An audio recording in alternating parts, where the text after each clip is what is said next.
Halo semua, balik lagi bareng gue Fian Rafe. Dan seperti biasa di video kali ini gue bakalan lanjutin alur cerita yang sebelumnya pernah gue upload. Dan gak kerasa juga gue udah sampai ke session 17-nya ya, dari kelanjutan alur cerita Battle Through the Heaven itu. Ya, lebih tepatnya benua kaisar sih. Dan tanpa banyak basa-basi lagi, yuk kita langsung check this out aja alur ceritanya.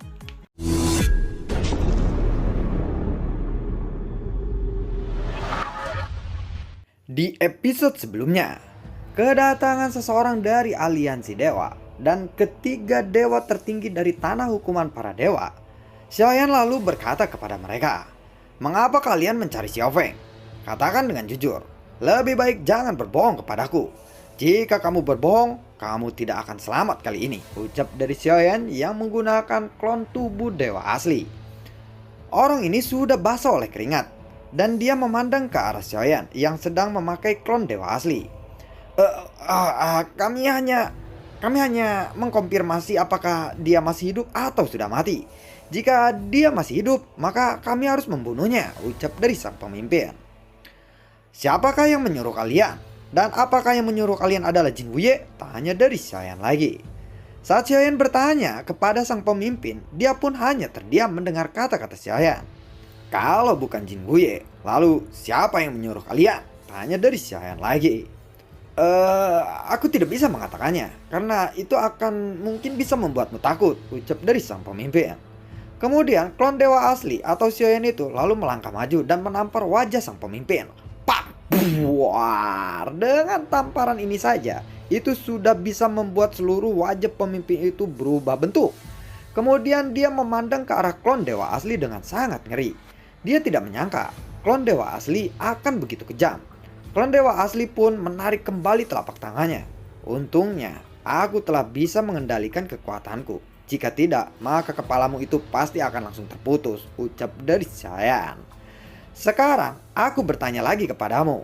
Tetapi aku tidak ingin mendengar omong kosong atau basa-basi kedua kalinya," ucap dari klon dewa asli atau Xiaoyan lagi. Yang menyuruhku adalah pemimpin dari aliansi dewa, yaitu Tuan Jin Tangwei," ucap dari sang pemimpin. Dia mengerti bahwa klon dewa asli sedang tidak bercanda kali ini. Dengan tamparannya saja, dia bisa merasakan kepalanya hampir putus. "Jin Tangwei?" gumam dari klon dewa asli atau Xiaoyan. Xiaoyan sebenarnya baru saja mendengar nama itu, dan ini untuk pertama kalinya dia mendengar nama itu. Ternyata pemimpin dari aliansi dewa saat ini bernama Jin Tangwei. Tapi kenapa dia ingin membunuh Xiaoyan? Apakah dia tahu identitas Xiaoyan yang sebenarnya? Hati Xiaoyan pun lalu gelisah. Pemimpin aliansi dewa pasti bukanlah orang yang sembarangan.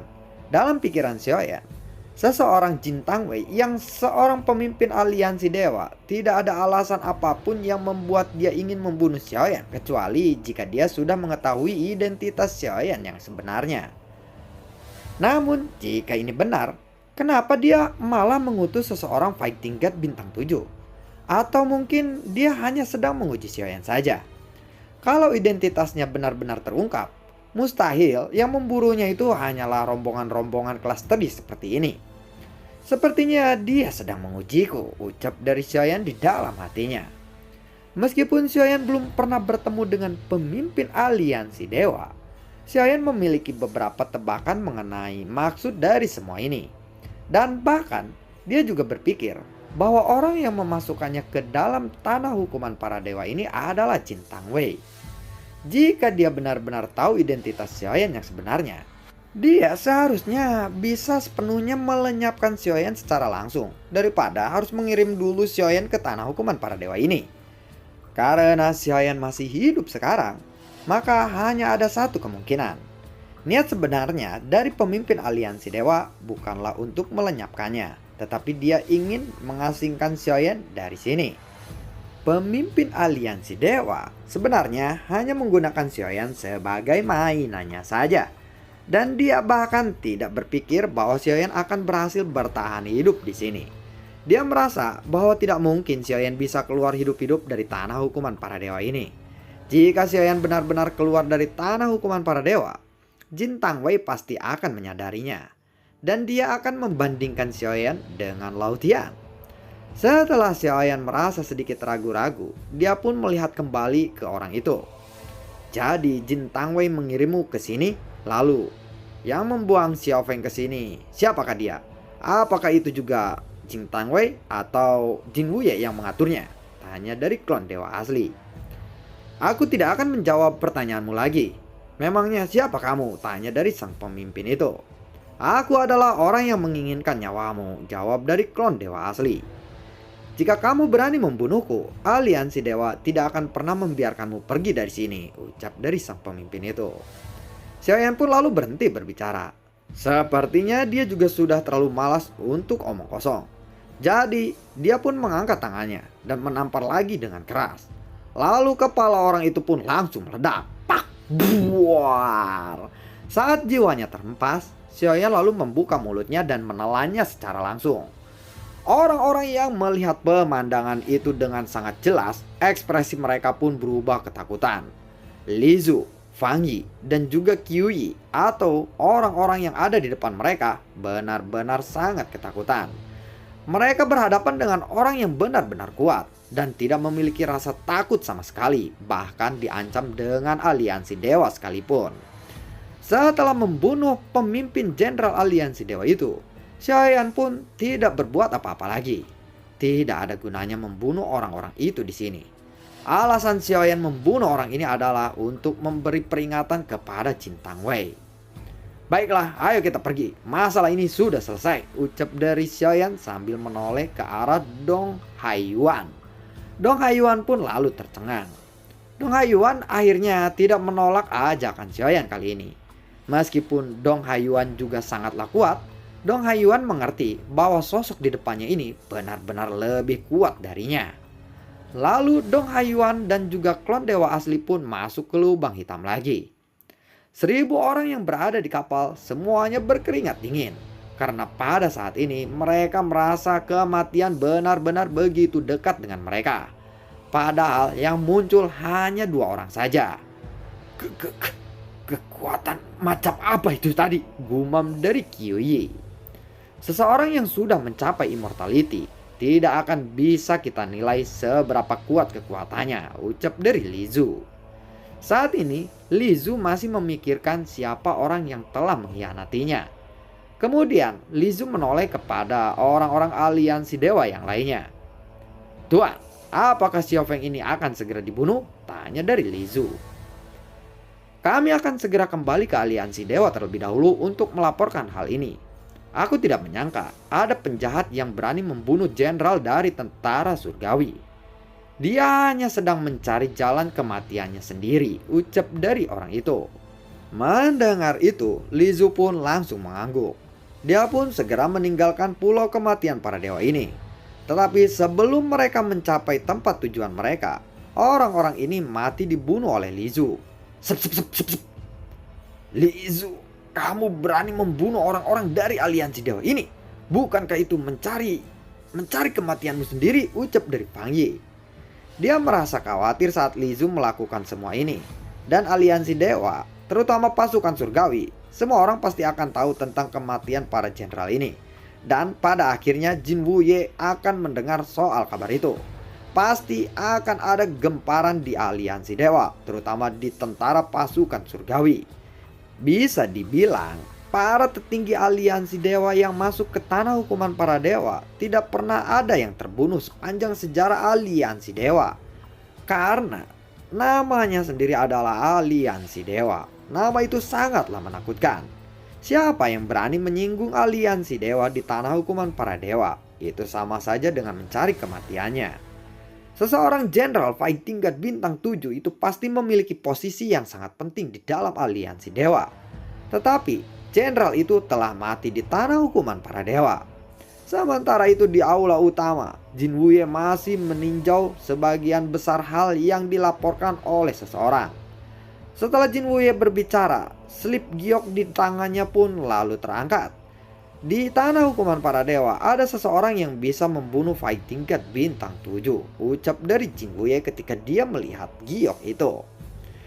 Kehilangan seorang jenderal berkekuatan fighting god bintang 7 bukanlah masalah sepele. Siapa orang yang begitu berani menyinggung aliansi dewa dengan melakukan itu?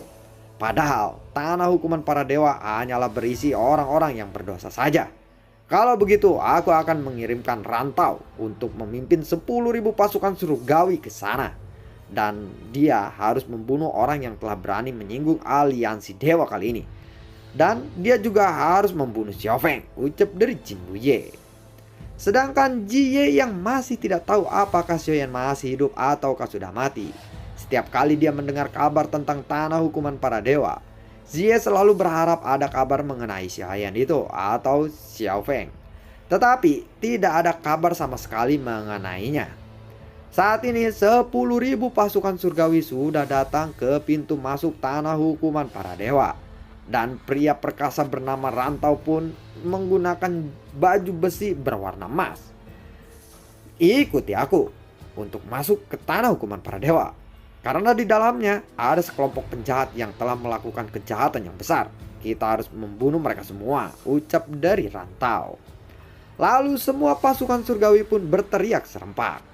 Rantau memimpin 10.000 pasukan surgawi masuk ke tanah hukuman para dewa kali ini. Sementara itu di atas langit berbintang tanah hukuman para dewa, semua utusan telah naik ke langit teratas di tanah hukuman para dewa.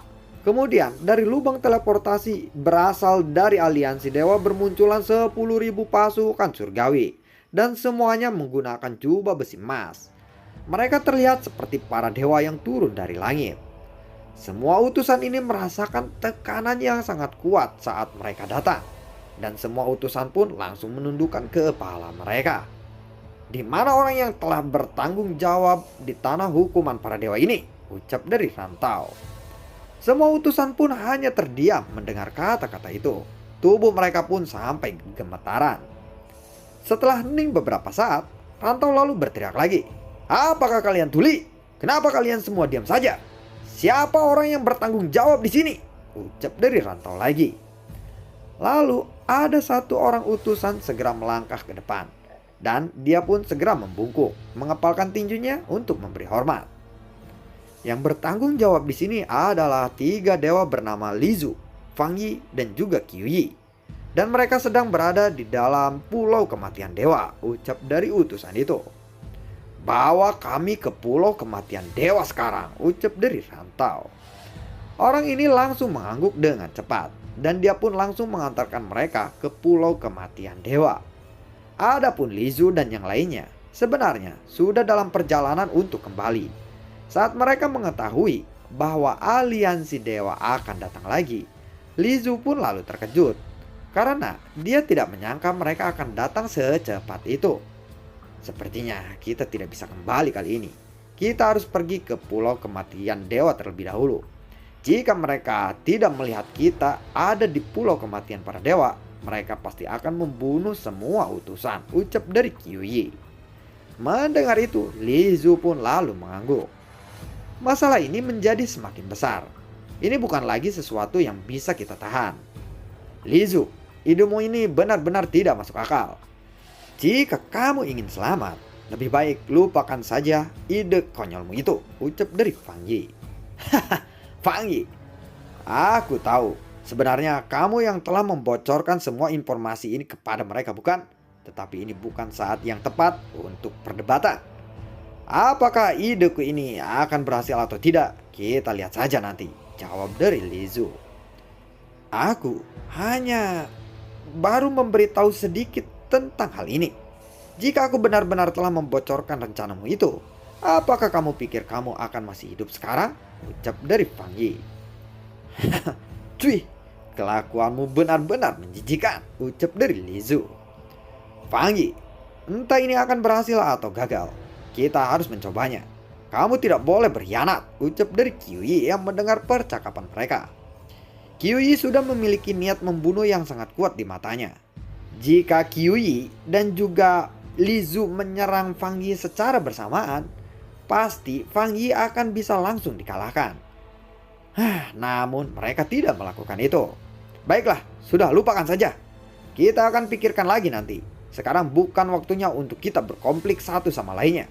Kita harus menyelesaikan masalah ini terlebih dahulu, ucap dari Lizu. Tetapi kamu telah memusnahkan orang-orang dari aliansi dewa sebelumnya. Bagaimana bisa aliansi dewa akan menyerah begitu saja? Sekarang mereka telah mengirim orang lagi untuk menyelidiki apa yang telah terjadi di sini. Jika mereka mengetahui apa yang kamu lakukan sebelumnya, semua rencanamu ini pasti akan menemui jalan buntu, ucap dari Fang Yi.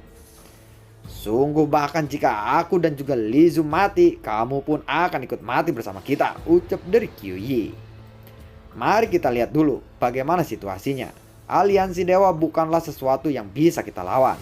Kalian ingin terbebas dari status orang berdosa di sini, bukan? Itu benar-benar mimpi yang sangat konyol. Tidak akan ada yang bisa melarikan diri dari tanah hukuman para dewa ini, ucap dari Fang Yi. Dia masih berharap bisa membujuk Li Zu dan juga Qiu Yi untuk tidak memberontak. Karena dia berpikir bahwa ide Li Zu ini akan benar-benar tidak berhasil. Lagi pula aku sudah tidak takut mati sekarang. Mungkin itu akan lebih baik daripada kita terus terjebak di tanah ini seumur hidup kita, ucap dari Li Zu.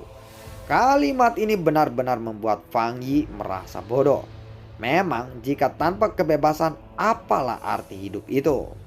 Daripada hidup seperti ini, mungkin akan lebih baik untuk melakukan taruhan saja. Entah mereka akan hidup dengan bebas atau mati sekarang. Setidaknya mereka telah berjuang dan melawan. Dengan cara ini akhirnya mereka pun tidak memiliki rasa takut atau penyesalan. Bahkan jika mereka bertemu dengan kematian. Dan lalu bagaimana kelanjutan ceritanya? Nantikan video gue berikutnya dan semoga sehat selalu untuk kalian. Apakah rencana Li Zu ini akan berhasil? Kalau menurut gue sih pasti berhasil kalau Li Zu bisa bekerja sama dengan Xiaoyan ya. Dan membantu Xiaoyan gitu. Pasti berhasil sih. Karena kalau nggak berhasil ya udah selesai berarti alur ceritanya. Xiaoyan mati di sini. Ya, sampai jumpa di video gue berikutnya dan semoga sehat selalu untuk kalian. Assalamualaikum, dan gue selalu ucapin terima kasih banyak buat kalian. Lupa gue selalu ucapin terima kasih banyak buat kalian yang sudah mendukung channel ini dari awal hingga saat ini. Dan gue juga selalu ucapin terima kasih banyak buat kalian yang sudah mensupport channel ini lewat link Saweria di bawah kolom deskripsi. Sampai ketemu lagi di video gue berikutnya. Assalamualaikum dan sampai jumpa. Dadah. Sehat selalu untuk kalian.